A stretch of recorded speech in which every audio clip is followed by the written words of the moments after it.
जय श्री कृष्णा। राधे राधे भक्तजनों, आज आप श्रवण करेंगे आषाढ़ मास की बृहस्पति भगवान की पावन व्रत कथा।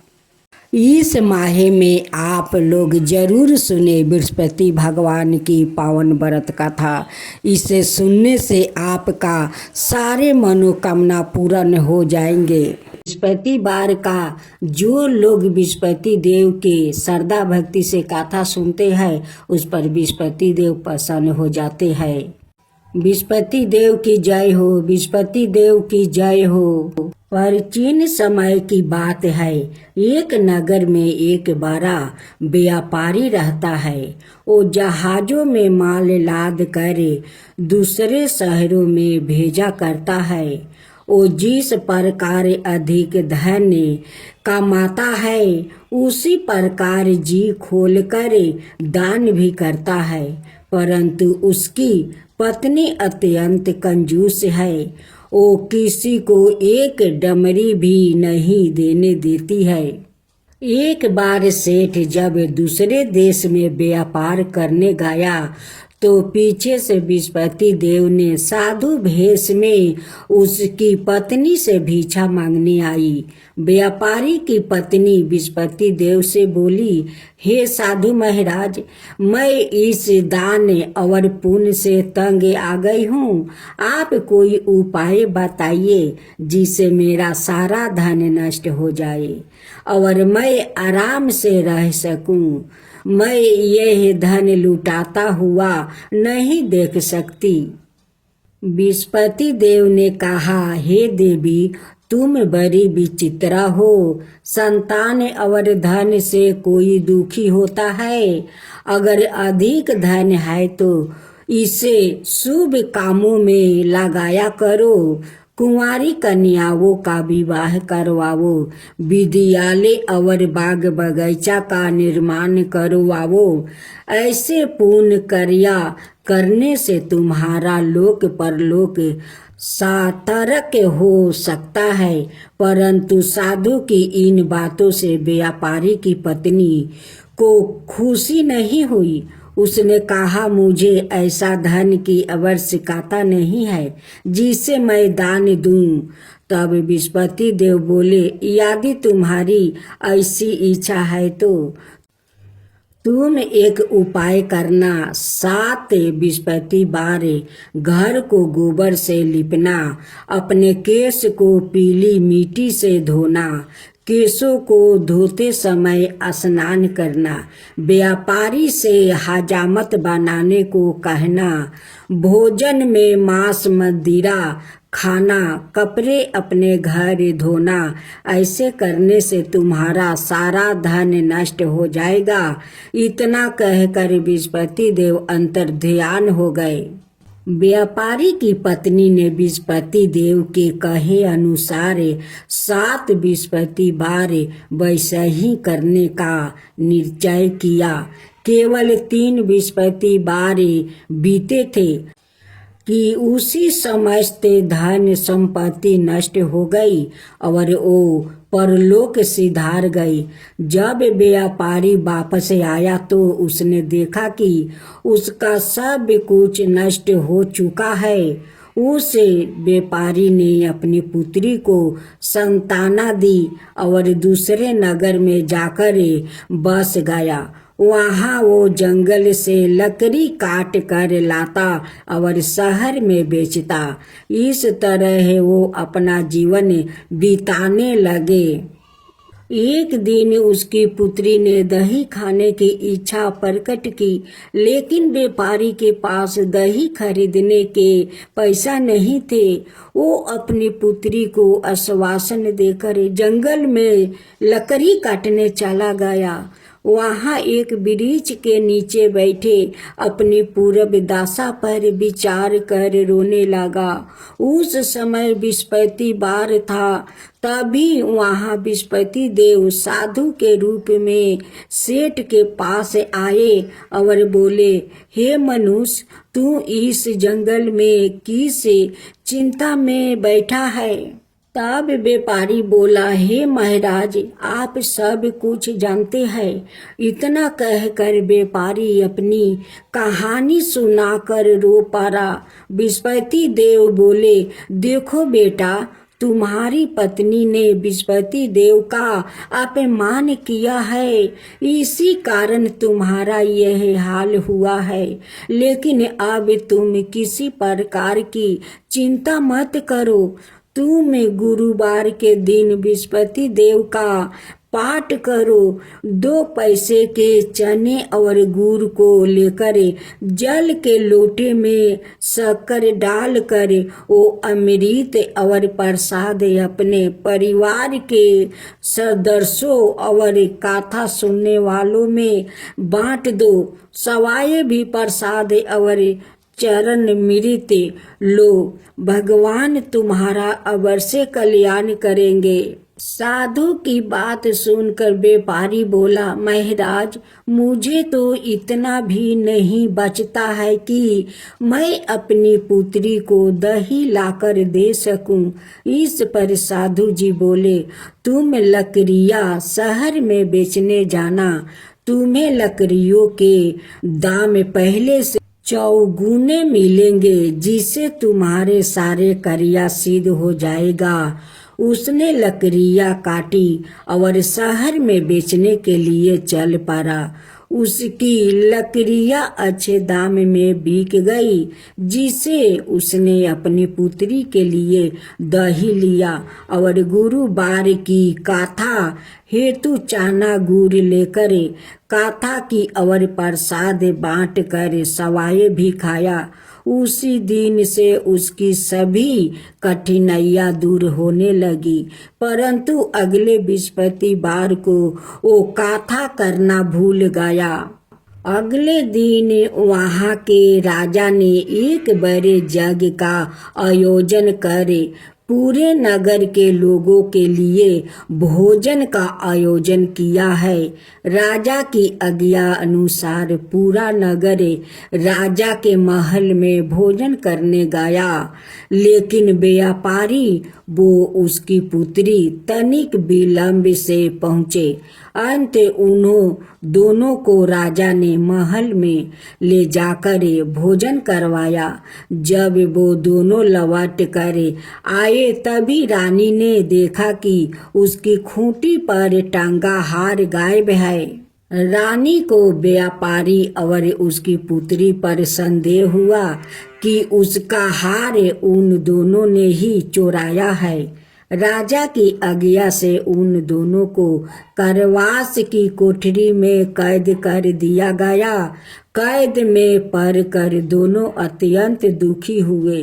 वहां उन्होंने बृहस्पति देवता का स्मरण किया। बृहस्पति देव ने प्रकट होकर व्यापारी को उसकी भूल का अभ्यास करवाया और उन्हें सलाह दी कि गुरुवार के दिन कैद खाने के दरवाजे पर तुम्हें 2 पैसा मिलेंगे। उनसे तुम चने और मुनका मंगवाकर विधि पूर्वक बृहस्पति देवता का पूजन करना। तुम्हारे सब दुख दूर हो जाएंगे।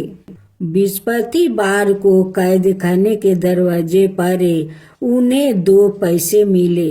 बाहर सड़क पर एक स्त्री जा रही थी। व्यापारी ने उसे बुलाकर गुड़ और चने लाने को कहा।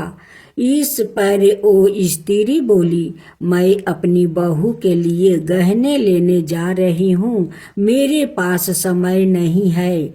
इतना कहकर वो चली गई। थोड़ी देर बाद वहाँ से एक और स्त्री निकली। व्यापारी ने उसे बुलाकर कहा कि हे बहन, मुझे बृहस्पतिवार की कथा करानी है, तुम मुझे 2 पैसे का गुड़ चना ला दो। बृहस्पति देव का नाम सुनकर वो स्त्री बोली, भाई मैं तुम्हें अभी गुड़ चाना लाकर देती हूँ। मेरा एकलौता पुत्र मर गया है। मैं उनके लिए कफन लेने जा रही थी, लेकिन मैं पहले तुम्हारा काम करूँगी, उसके बाद अपने पुत्र के लिए कफन लाऊंगी। वो स्त्री बाजार से व्यापारी के लिए गुड़ चाना ले आई और सवाए भी बृहस्पति देव की कथा सुनी। कथा के समाप्त होने पर वो स्त्री कफन लेकर अपने घर गई। घर पर लोग उसके पुत्र की लाश को राम नाम सत्य है कहते हुए शमशान ले जाने की तैयारी कर रहे थे। स्त्री बोली, मुझे अपने बेटे का मुख देख लेने दो। अपने पुत्र का मुख देखकर उस स्त्री ने उसके मुंह में प्रसाद और चरणामृत डाल दिया। प्रसाद और चरणामृत के प्रभाव से वो पुनर्जीवित हो गया। पहली स्त्री जिसने बृहस्पति देव का निरादर किया था, वो जब अपने पुत्र के विवाह हेतु पुत्र वधू के लिए गहने लेकर लौटी और जैसे ही उसका पुत्र घोड़ी पर बैठकर निकला, वैसे ही घोड़ी ने ऐसी उछाल मारी कि वो घोड़ी से गिरकर मर गया। यह देख स्त्री रो रो कर बृहस्पति देव से क्षमा याचना करने लगी। उस स्त्री की मिनती से बृहस्पति देव साधु भेष में वहां पहुंचकर कहने लगे, देवी तुम्हें अधिक विलाप करने की आवश्यकता नहीं है। यह बृहस्पति देव का अनादर करने का कारण हुआ है। तुम वापस जाकर मेरे भक्त से क्षमा मांगकर कथा सुनो, तब ही तुम्हारी मनोकामना पूरी होगी। जेल में जाकर उस स्त्री ने व्यापारी से माफी मांगी और कथा सुनी। कथा के उपरांत वो प्रसाद और चरणामृत लेकर अपने घर वापस गई। घर आकर उसने चरणामृत अपने मृत्यु पुत्र के मुख में डाली। चरणामृत के प्रभाव से उसका पुत्र भी जीवित हो उठा।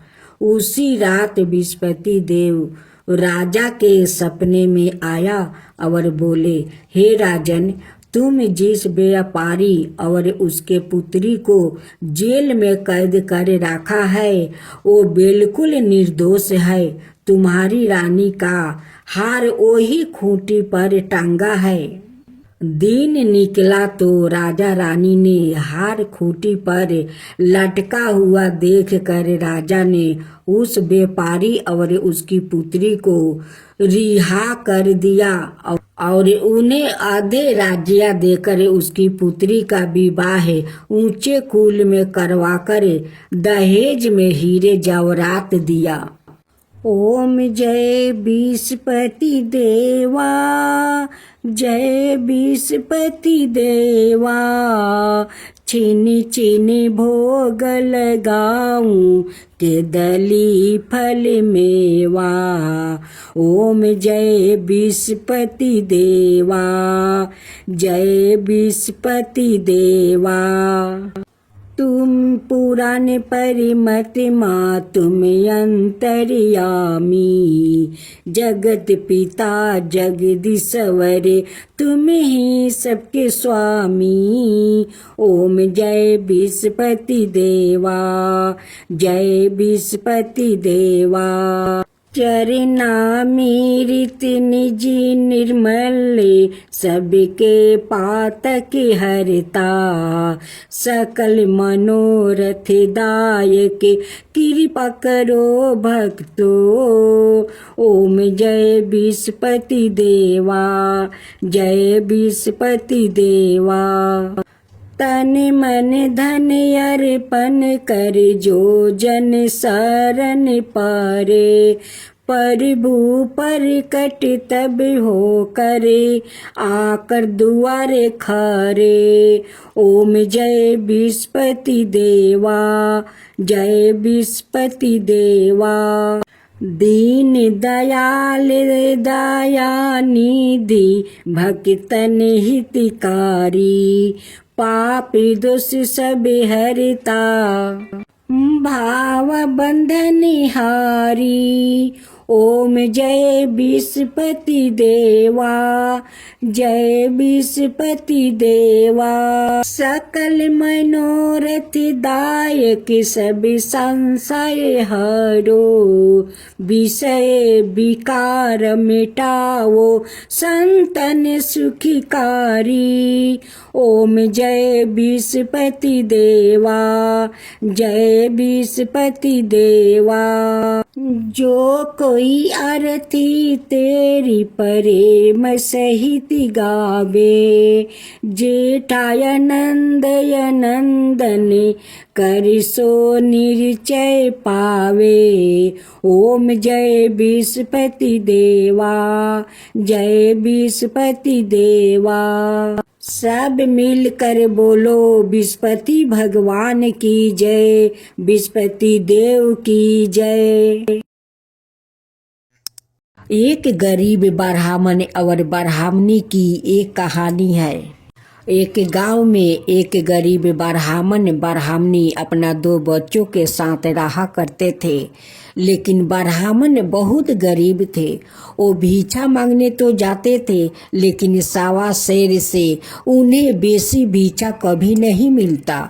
उस अन्न से उनकी परिवार में दरिद्रता कम नहीं होते, बच्चों को भूख शांत नहीं होते। जो ब्राह्मण देव भिक्षा मांग कर लाया करते थे, उसी से ब्राह्मणी अपना गुजारा करती थी। दोनों ब्राह्मण और ब्राह्मणी बृहस्पति भगवान का परम भक्त थे। वो हर बृहस्पतिवार को बृहस्पति भगवान का श्रद्धा भक्ति से उपवास करते थे और उनकी पूजा पाठ करते थे, उनकी कथा सुनते थे।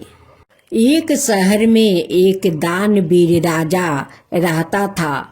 वो दानवीर राजा गरीबों में बहुत दान पुण्य करता था, सभी ने ब्राह्मणों को सेवा करता था। एक दिन राजा साहेब अपना सेवक से बोलते हैं कि जाओ सारा गांव में ढिढोरा पीट दो, सारे गरीब आकर मेरे महल से अन्न और वस्तु ले जाए। आज मैं जीव खोल कर मैं सारे प्रजा में और गरीबों में दान करूँगा। और सेवक सारा नगर में ढिढोरा पीट देता है। ब्राह्मणी सुनती है। जब ब्राह्मण बाहर से आते हैं तो ब्राह्मणी कहती है कि देखिए स्वामी, उस शहर का राजा ढिढोरा पिटवाया है कि सभी गरीबों को अन्न और वस्तु दान देंगे, तो आप भी जाइए, आपको राजा साहेब जरूर वस्तु और अन्न दान देंगे, तो कुछ दिन हम लोग का पेट भर के भोजन तो मिलेगा, एक शरीर पर वस्तु तो मिलेगा, जाइए। अगर बृहस्पति भगवान को कृपा होगा तो आपका जरूर अन्न और वस्तु राजा साहेब दान में देंगे। ब्राह्मणी अपने छोटे से कुटिया में अपना परिवार के साथ वो गुजारा कर रही थी। ब्राह्मणी के बात सुनकर ब्राह्मण उस राजा का महल में जाते हैं। जब राजा का दास देखा तो ब्राह्मण देव से बोला कि ब्राह्मण देव आप बैठिए, मैं अंदर जाकर आपके लिए अन्न और वस्तु लाता हूँ। जब दास जाकर राजा से बोला कि राजा साहेब एक ब्राह्मण देव दरवाजे पर खड़ा है, तब राजा साहेब कहते हैं कि जाओ कंबल वस्तु अन्न उस ब्राह्मण देव को तुम दे दो। जब दास डाला में अन्न और वस्तु कमल लेकर आता है, ब्राह्मण देव से कहते हैं कि लीजिए ब्राह्मण देव, इस राजा आपके लिए दान में दिया है। ब्राह्मण देव कहते हैं कि ये तो दान आपके हाथ से नहीं लूँगा, जाओ अपना राजा को बुलाओ। दास महल में जाते हैं, राजा साहब से कहते हैं कि राजा साहेब, मेरे हाथ से ब्राह्मण देव दान नहीं लेंगे, वो आपका हाथ से लेंगे। राजा के समझ में आया कि ब्राह्मण देवता को और कुछ दान में चाहिए। वो बहुत सारा अन्न, पैसा, कंबल, वस्तु सब कुछ लेकर आते हैं। कहते हैं कि लीजिए ब्राह्मण देवता, ये सारे आपको मैं दान में देता हूँ। तब ब्राह्मण देव कहते हैं कि राजन, ये आपका पसीना का कमाई है, मैं तो वही दान लूँगा कि जो अपना मेहनत और पसीना से कमाए होंगे, वही दान लूँगा। अब ये बात सुनकर राजा साहब बहुत असर्ज में पड़ जाते हैं। वो सोच में पड़ जाते हैं कि ये तो मेरा मेहनत और पसीना का कमाई नहीं है, ये तो मेरे दास लोग नौकर चाकर काम करते हैं, उन्हीं तो मेहनत करते हैं, लेकिन मैं तो मेहनत कोई नहीं करता हूँ। ब्राह्मण देव कहते हैं कि राजन, आप क्या सोच रहे हैं, कैसा सोच में पड़ गया। राजा कहते हैं कि ब्राह्मण देवता, ये मेरा दास दासी नौकर चाकर का मेहनत का कमाई है। ब्राह्मण देव कहते हैं कि राजन, तब तो मैं इस मेहनत को कमाई को दान नहीं लूँगा, ये तो आपका उस गरीब लोग का मेहनत पसीना का कमाई है, तो मैं कैसे ले सकता हूँ। मुझे तो आपका मेहनत और पसीना का कमाई का अन्न और वस्तु चाहिए। ब्राह्मण देव इस बात को कहकर चलने लगते हैं। तभी ने राजा सोच में पड़ जाते हैं कि मेरे दरवाजे से कभी गरीबी उदास नहीं गया, खाली हाथ नहीं गया। आज ब्राह्मण देव में मेरे महल से वो खाली हाथ लौट जाए, ये अच्छा नहीं है, ये ठीक नहीं होगा, मेरा अपमान होगा। राजा साहेब ब्राह्मण देव को बुलाते हैं और कहते हैं कि हे ब्राह्मण देवता, मुझे 2 दिन के मोहलत दीजिए, मैं अपना मेहनत और पसीना का कमाई लिया कर आपको दान में दूंगा। इधर तो ब्राह्मणी बहुत खुश है कि आज तो ब्राह्मण देव राजा का महल में गए हुए हैं। राजा साहब तो आज बहुत सारा अन्न वस्तु देंगे, आज हम लोग पेट भर के भोजन करेंगे और नए वस्तु पहनेंगे। जब ब्राह्मण देव घर पर आए तो ब्राह्मणी बहुत खुश थी। कहती है कि शायद लगता है ब्राह्मण देव कोई बैलगाड़ी से राजा इतना धन दिया है कि बैलगाड़ी से आन रहे होंगे। ब्राह्मणी कहती है कि आपको जो राजा दान में दिया था वो कहाँ है। ब्राह्मण देव कहते हैं कि राजा साहब 2 दिन का बाद बुलाया है। ब्राह्मणी सोच में पड़ गई कि लगता है ब्राह्मण देव को बहुत सारा राजा साहब दान में अन्न वस्तु धन दौलत देंगे, उस लिए 2 दिन के बाद बुलाए हैं।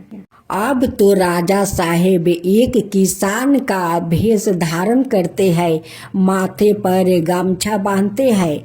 जब रानी देखती है तो कहती है कि स्वामी, आज आपको क्या हो गया है कि आप इस भेष में, आप कहाँ जा रहे हैं इस किसान का भेष धारण करते हुए।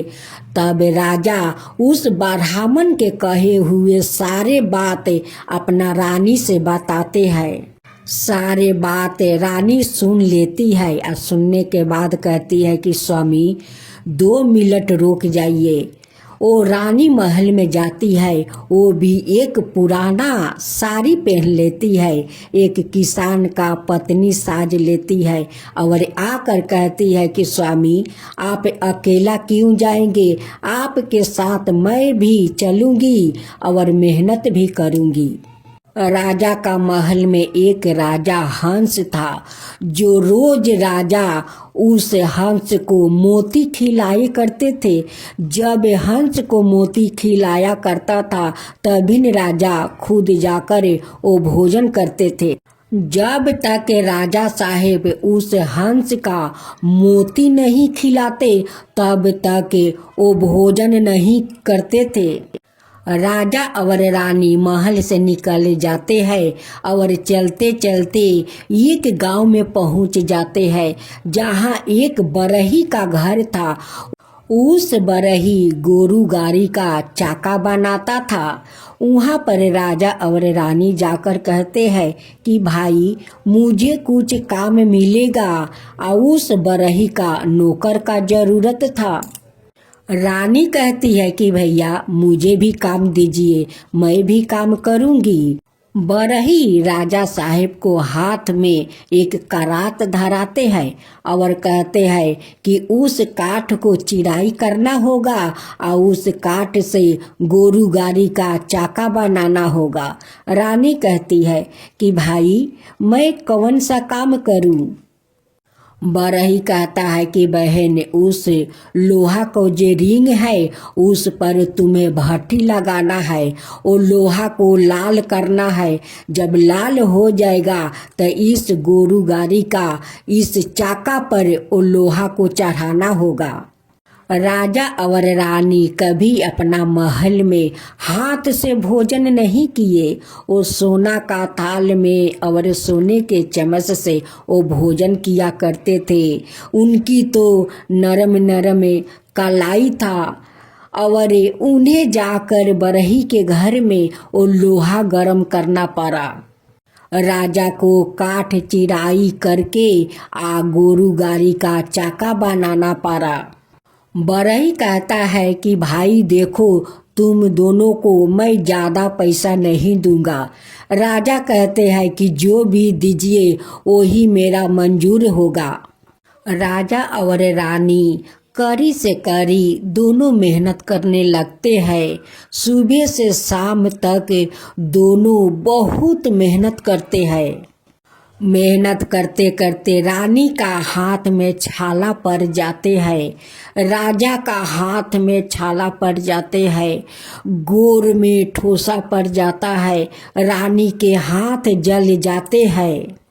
फिर भी राजा रानी अपना मेहनत नहीं छोड़ते हैं।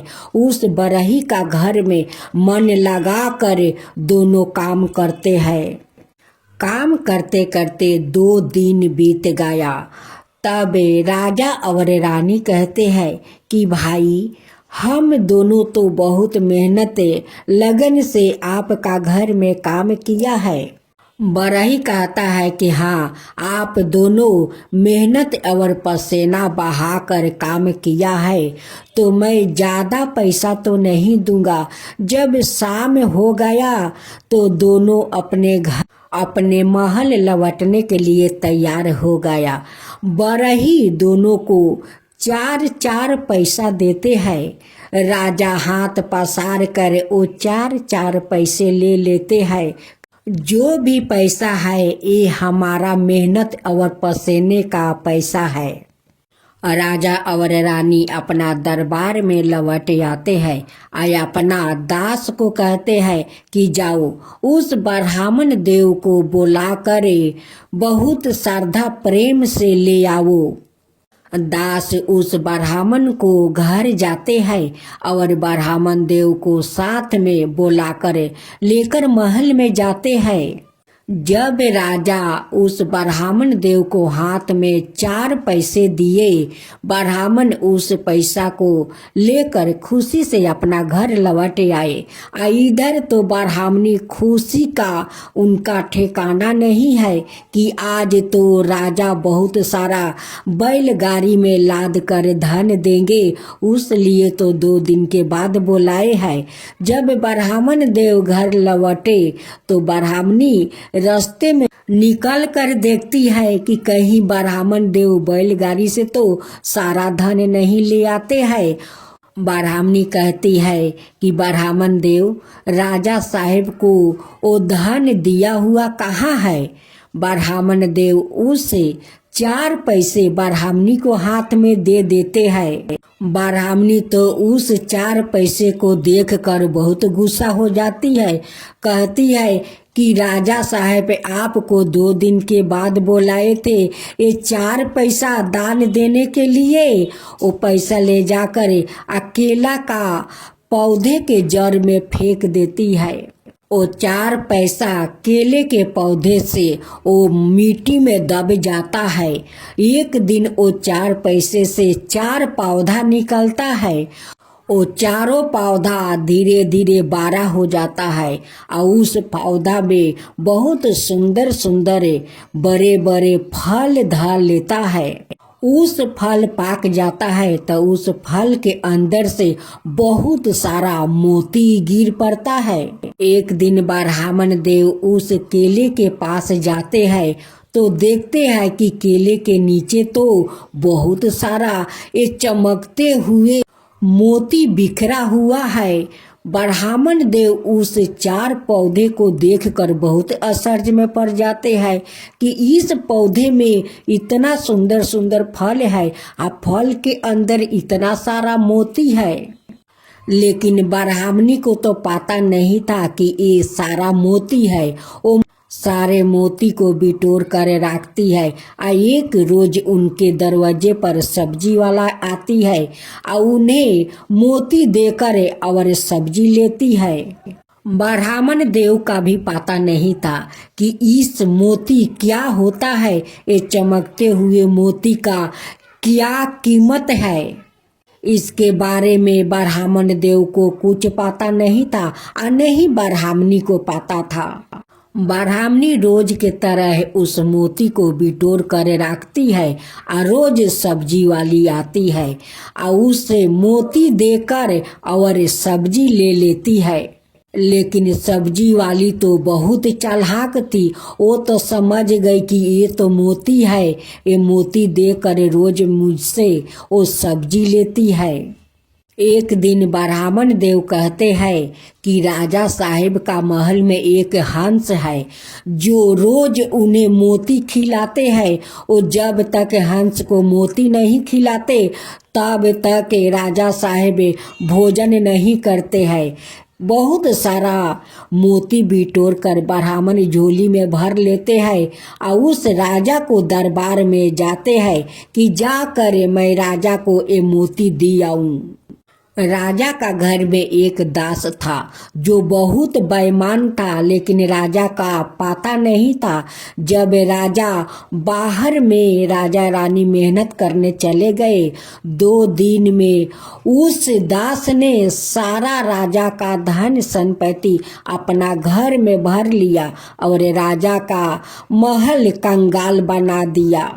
जब ब्राह्मण देव राजा का दरबार पहुँचे तो देखे कि राजा रानी बहुत उदास है।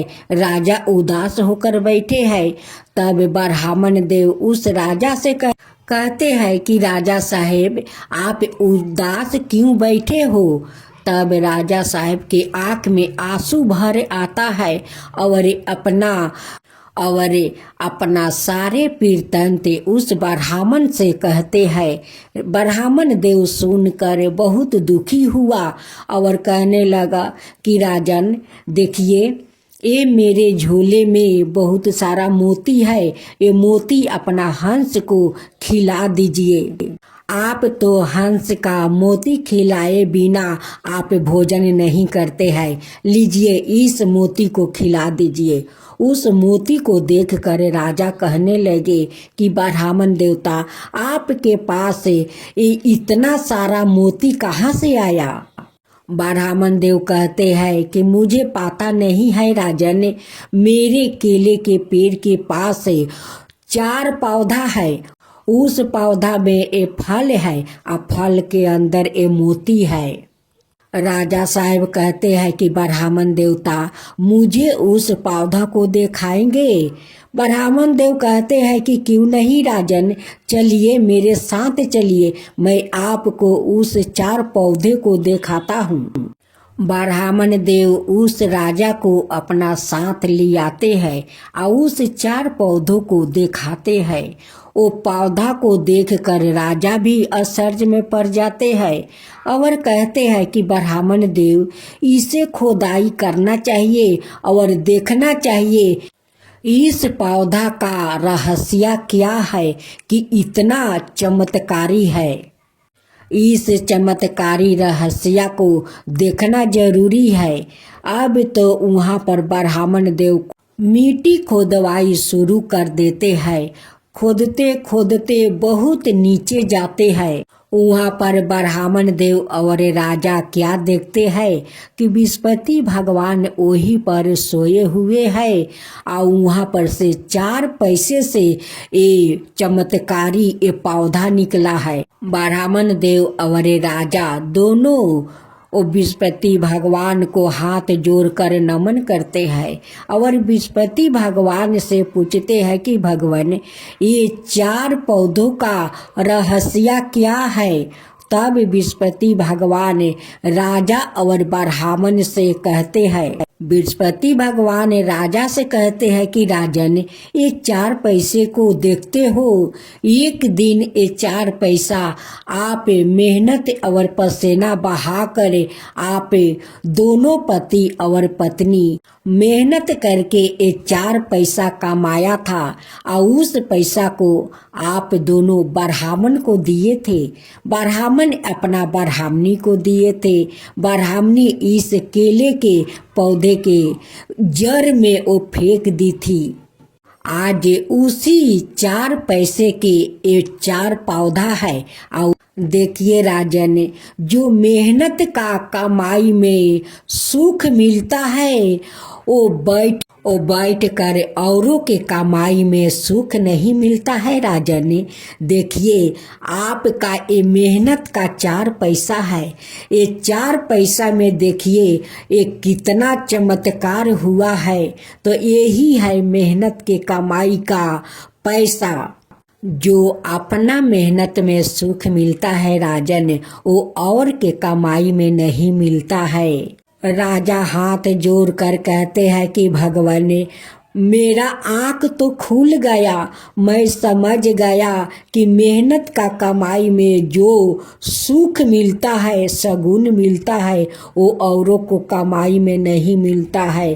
अब मैं अपना घर में खुद कमाऊंगा, खुद मेहनत करूंगा। बृहस्पति भगवान कहते हैं कि राजन, इस पौधा मैं इसलिए दिखाया था कि आपको आँख खुले, अपना राजपाट पर ध्यान दे और कोई को आशा मत करे। देखिए आज आप दूसरों को मेहनत करवाए तो वो मेहनत तो लेकर चला गया। उस लिए आप खुद मेहनत करिए और सुख से अपना महल में रहिए। सारे रहस्य बताकर बृहस्पति भगवान अंतर ध्यान हो जाते हैं। राजा जाकर महल में अब खुद मेहनत करने लगे। आगे जैसे अपने राजपाट फिर से बना लिया। ब्राह्मण देव कहते हैं कि राजन, देखा अपना मेहनत के कमाई कितना सगुन मिलता है, कितना इसमें खुशी मिलता है। राजा कहते हैं कि हाँ ब्राह्मण देवता, मैं समझ गया। जो अपना मेहनत और पसीने के कमाई में जो सुख मिलता है वो और का कमाई में सुख नहीं मिलता है। अब राजा का भी अपना राजपाट सब लौट आया। ब्राह्मण देव का दरिद्रता भी दूर हो गया। ब्राह्मण देव बहुत सुखी हो गया, घर द्वार भी बना लिया। हे बृहस्पति देव, आप जैसे उस 4 पैसा का चमत्कार दिखाया वैसा ही सबको चमत्कार दिखाइए, सबको राह दिखाइए। तो बोलो बृहस्पति देव की जय, बृहस्पति देव की जय। ओम ओम जय विस्पति देवा, जय विस्पति देवा। छिन छिन भोग लगाऊं कदली फल मेवा। ओम जय विस्पति देवा, जय विस्पति देवा। तुम पुराण परिमत माँ तुम अंतर्यामी, जगत पिता जगदीश्वर तुम ही सबके स्वामी। ओम जय विस्पति देवा, जय विस्पति देवा। चरनामी रीत निज निर्मल, सबके पातक हरता। सकल मनोरथ दायक कृपा करो भक्तो। ओम जय विस्पति देवा, जय विस्पति देवा। तन मन धन अर्पण कर जो जन शरण पारे। प्रभु पर कट तब हो करे, आकर दुआरे खारे। ओम जय विस्पति देवा, जय विस्पति देवा। दीन दयाल दया निधि भक्तन हितकारी। पाप दोष सब हरता, भाव बंधन हारी। ओम जय विस्पति देवा, जय विस्पति देवा। सकल मनोरथ दायक सब संशय हरो। विषय विकार मिटाओ संतन सुखकारी। ओम जय विस्पति देवा, जय विस्पति देवा। जो कोई आरती तेरी प्रेम सहित गावे। जेठाय नंदय नंदन कर सो निश्चय पावे। ओम जय विस्पति देवा, जय विस्पति देवा। सब मिलकर बोलो विस्पति भगवान की जय, विस्पति देव की जय।